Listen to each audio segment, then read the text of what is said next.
وانتي بتستثمري في شعرك وبشرتك ما تنسيش رموشك، وكفايه مسكره لان اغلبنا رموشنا بتقع بسبب المسكره. فخلاص بقى ده وقت العلاج. بما اني استخدمت قبل كده كابيكسي هير سبراي وشفت منه نتائج الى حد ما مرضيه بالنسبه لي، قلت اجرب سيرم الرموش. كمان الفتره الاخيره رموشي بتقع وشكلها مش صحي. تعالوا بقى اقول لكم ايه اللي لاحظته لما استخدمتها ومميزاتها وعيوبها. طبعا فيها اكتيف انجريدينتس كتير زي الامينكسيل والباكابيل، فيها كمان مستحضرات نباتيه بتحفز دوره نمو الشعر، وفيها بيوتين وده بيساعد على تقوية الشعر ومنع التساقط. وده حرفيا اللي شفته لما استخدمتها في 4 أيام بس. الإفكت بتاعها بجد بيبان بسرعة قوي، ومن أول أسبوع بتشوفوا الفرق. أنا شفت ريفيوز كتير ما بين اللي بيقولوا حلوة قوي واللي بيقولوا إن تأثيرها مؤقت. بدأت أستخدمها من تقريبا 3 أسابيع، والنتيجة بتاعتها في الفترة دي مبهرة بالنسبة لي. لاحظت طول الرموش شكلها واضح جدا ومرفوعة. عارفين لما رموشكوا يكون شكلها صحي؟ أنا هحط لكم صورة عشان تفهموا قصدي.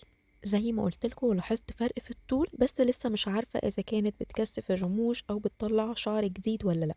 بس هي لو بتعمل ده مش هيبان دلوقتي، لازم أديها وقت شوية، ودي حاجة كمان ممكن تختلف من حد للتاني. بالنسبة للتساقط، هي فعلا بتقلل تساقط الرموش جدا جدا، بس خدي بالك في الوقت اللي انت بتعالجي فيه رموشك وعايزة رموشك تطول وتتقل ويبقى شكلها صحي، ما ينفعش تستخدمي ماسكارا. فانتي لو متعودة انك تحطي ماسكارا كل يوم او مش بتعرفي تنزلي من غيرها، لازم تبطلي ده، لان انتي هتبقي بتعالجي من ناحية ومن ناحية تانية انتي بتحطي برودكت تقيل على رموشك وبترجعي تستخدمي ميك اب ريموفر، فطبيعي رموشك هتقع. بالنسبة للقوام بتاعها هو سيروم مش اويلي خالص، وفعلا هي خفيفة جدا. يعني انتي اول ما بتحطيها على رموشك بالظبط دقيقتين وبتلاقيها اختفت. مش هتضايقك خالص، مش هتحسي ان انتي حاطة حاجة على رموشك، كمان مش هتدخل جوه عينك. بس يفضل انك ما تستخدميهاش قبل ما تنامي، يعني مرة الصبح ومرة في نص اليوم. اوفر اول هي بجد حلوة وتستاهل انك تجربيها. هي بس سعرها شوية اوفر، جايباها ب 450، بس انتي ممكن تجيبيها في اوفر هتكون اقل بكتير. كمان ممكن تجيبيها من نون، وهسيب لكم اكواد الخصم بتاعتي على الشاشة. وبس كده، لو اي حد عنده اي سؤال يكتب لي في الكومنتات، انا برد على كل الاسئلة.